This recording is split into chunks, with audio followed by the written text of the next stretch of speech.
nawala phone ko eh. Kailangan mo ng tulong para sabay na tayo umalis. Di pa uuwi. May tatapusin pa ako. Sige, antayin mo lang ako sa supermarket. Ginawan ko yan ng paraan yung mga CCTV camera. Baka hindi ako sinipot ni Gerald. Pero nasa office siya ngayon, may tinatapos ng trabaho. Gerald? Si Gina. Naku ma'am, hindi po yata itong susi para dito. Wala naman na siguro ang asawa ko dito. Dito tayo sa back exit. Andito ako pumasok kanina. Betsy! Nay!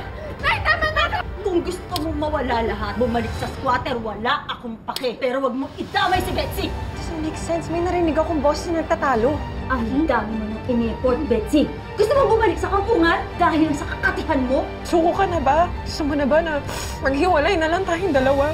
Ayoko umabot sa ganyan, Gina. Gusto mo maging maayos tayo. You have to do your part. Why don't you take a leave from work? Bakit hindi kaya tayo sumama? Siyempre, dapat kasama ako dyan. Sisiguraduhin ko na walang makaka-istorbo sa pagbabati niyong dalawa. Pag nandun si nanay, mahirapan tayong mag-relax. Kung may iba tayong iniintindi. Ano nahalata ba si Gina kagabi? Hindi siya naghihinala.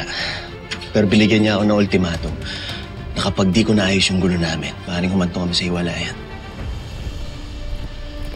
Basta sa susunod, mas maging maingat na lang tayo. Ito, papalitan ko yung pangalan ko sa phone mo.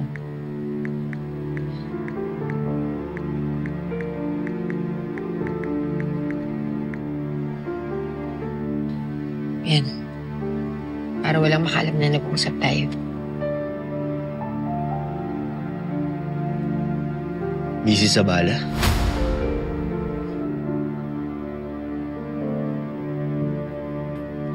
Pag may nagtanong, sabihin mo, prospect na supplier sa supermarket. Normal lang naman siguro na may number ka ng supplier, di ba? Hindi nakakaduda.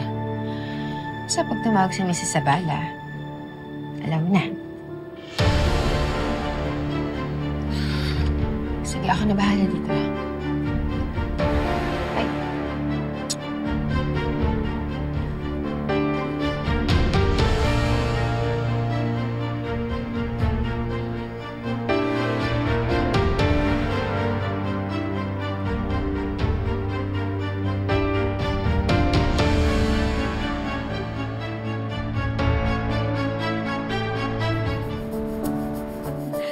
Tulit?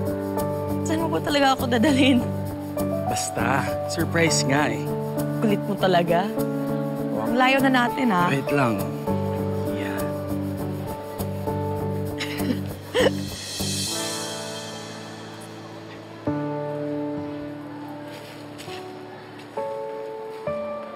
Gustuhan mo ba?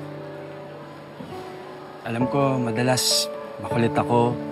Lahat dinadaan ko sa birot, pangangalas ka. Pero sana bigyan mo ako ng pagkakataong ligaw sa'yo.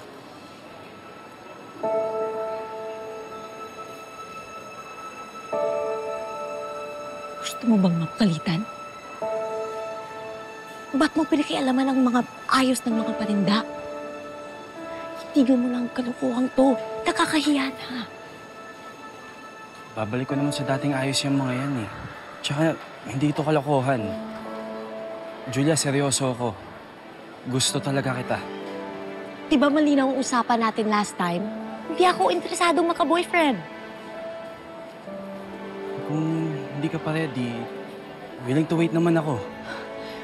Ba't ang kulit mo? Sinabi ng ayoko. Kaya, huwag mo nang ipagsiksikan ng sarili mo. Wala kang asahan sa akin.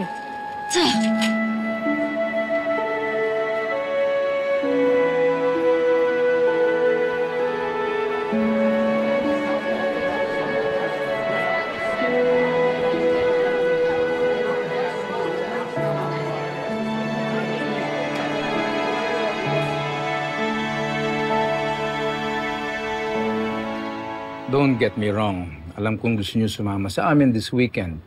Pero mas mabuti siguro kung kami na lang muna aalis. Ha? Bakit? Well, ang gusto ko kasing mag-focus si Gina at saka si Gerald at kami naman ni Betsy to strengthen our relationship. Eh, hindi naman ako makakasagabal sa inyo. Well, I know that. Pero ganito na lang ang gawin natin.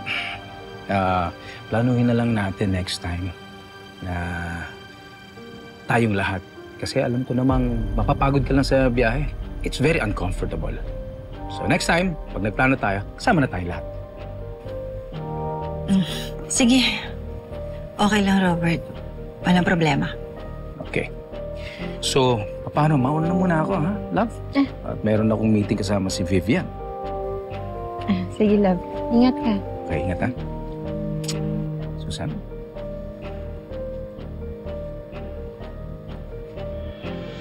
Ingat, love. Ingat!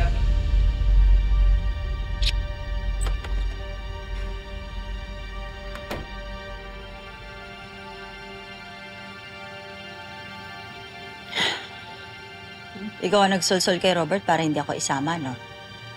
Bakit? Para walang sisita sa inyo? Sakaling gusto niya na namang gumawa ng milagro?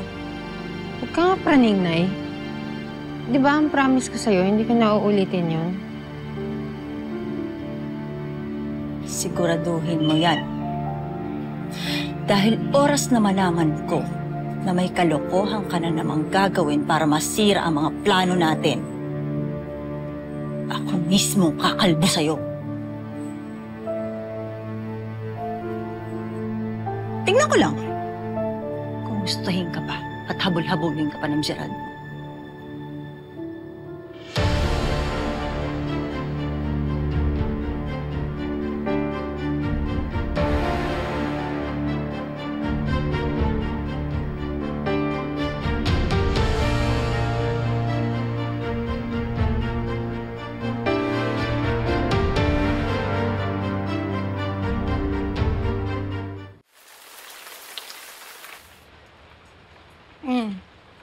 Dito ka ba maghahapunan?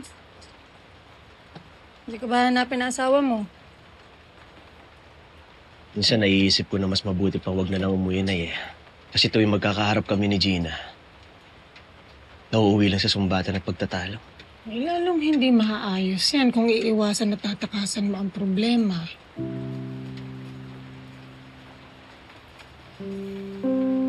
Nak, sana wag mo nang patagalin yung samaan ng loob nga ni Gina. Sana wag nang maulit yung nangyari sa inyo ng tatay mo. At di ba ganyan ka rin dati? Ayaw mong pakawalan ng galit mo sa tatay mo nung handa ka lang patawarin siya. Huli ng lahat. Wala na siya.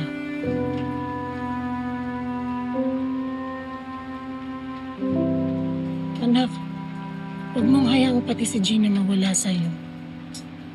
Hanggat may magagawa ka, ayusin mo na.